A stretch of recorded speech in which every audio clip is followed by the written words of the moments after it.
তো আমরা ওই দিনকে ঢাকার উদ্দেশ্যে রওনা দিছিলাম, যেহেতু বাড়ি থেকে বের হব সবার সাথে একটু কথাবার্তা বলে নেব, তাই জন্য সবার সাথে কথাবার্তা বলতেছিলাম।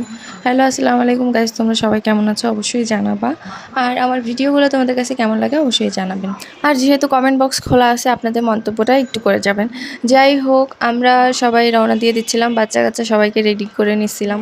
নেওয়ার পরে ওদেরকে একটু ভিডিও করে ওদের এই লুকটা রেখে দিচ্ছিলাম। আসলে এগুলো যত যাই করি না কেন, ব্লগ করি আর যাই করি, এগুলো তো স্মৃতি হিসেবে থেকে যাবে, তাই না? তো আমরা সবাই মিলে রওনা দিছি, আর এখান থেকে সোজা চলে গেছিলাম বাসায়। তো বাসায় মানে আমার বাবার বাসায়। তো বাসায় যাওয়ার পরে ওইখান থেকে ওদেরকে খাওয়ালাম, কেননা এখান থেকে বের হইতে হইতে ওদেরকে আরেকবার খাওয়ানোর টাইম হয়ে গেছে। তো ওদেরকে ওইখান থেকে যাই খাওয়াইয়া তারপর দেন ওদেরকে আবার ফ্রেশ করলাম, নর্মাল একটা জামা পরালাম, কারণ সারা রাত লঞ্চে জার্নি করতে হবে, যার কারণে বাসা থেকে নর্মাল জামা পরাইয়া তারপর আমি নিজেও চেঞ্জ করে তারপর আসলাম। আর এই হচ্ছে আমাদের লঞ্চের যে কেবিন। আসলে লঞ্চে উঠা ভাই, এত পরিমাণে ভিড়, কোনো জায়গায় কোনো কেবিন ফাঁকা নাই। আমরা তো তাও 3 দিন আগে বুকিং দিছি, তাও আইসা সিঙ্গেল কেবিন পাইছি, মানে ডাবল কেবিন বুকিং দেওয়ার পরও সিঙ্গেল কেবিন পাইছি। মানে তারপর আর কী করার, ওইটাতেই কষ্ট মষ্ট করে আসতে হবে, যেহেতু ঢাকা আসবো।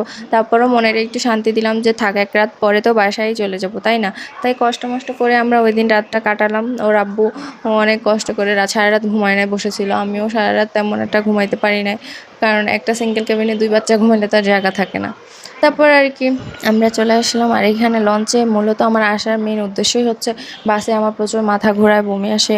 আমার মেয়েরও সেম জিনিস। তো আস্তে আস্তে আমরা অর্ধেক অসুস্থ হয়ে যাই। তারপর বাসায় এসে কে এত কাজ করতে পারবে নাকি কেউ? এত কিছু, এত জার্নির পরে কাজ করা যায়? তারপর ভাবলাম যে আমরা লঞ্চে যাই। আর লঞ্চে যাওয়ার আরেকটা রিজন হচ্ছে ওইখানকার খাবারগুলো ভাই, হাবিজাবি খাবারগুলো আমার এত পরিমাণ ভালো লাগে, যেরকম চিড়া ভাজা, তারপর ঝালমুড়ি, চানাচুর মাখা, এগুলো অনেক বেশি মজাদার খাবার আমার কাছে মনে হয়। তো আমি ওই দিনকে এগুলো খাওয়ার মানে মেইন উদ্দেশ্যই থাকে লঞ্চে যাওয়ার, এটা আমার। আর হচ্ছে লঞ্চের ভাত, তরকারি, ডালটা এত মজা, আর ভর্তা। যাই হোক, আমরা খাবার টাবার খেয়ে পুরো রেডিমেডি হয়ে মানে শুইতে যাবো, বাচ্চাদের ঘুম পড়াইছি।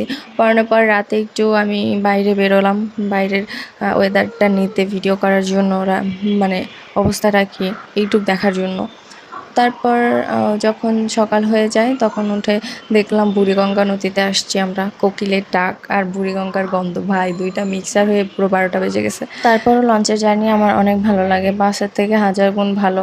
2-1 টাকা বেশি খরচ হয়, আর এই ঈদে তো সব জায়গাতেই খরচ।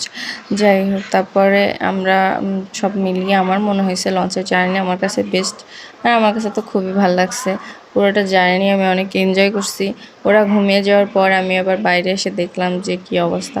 দেন ফ্রেশ হলাম। যাই হোক, তারপর 1 কাপ কফি খেলাম। কফি খেয়ে আমরা বের হয়ে গেলাম। এই তো আমাদের বরিশাল টু ঢাকার জার্নিটা এরকম ছিল। তো আপনাদের সাথে সেটাই শেয়ার করলাম। আপনাদের কাছে আমার ভিডিওটা কেমন লাগছে অবশ্যই জানাবেন।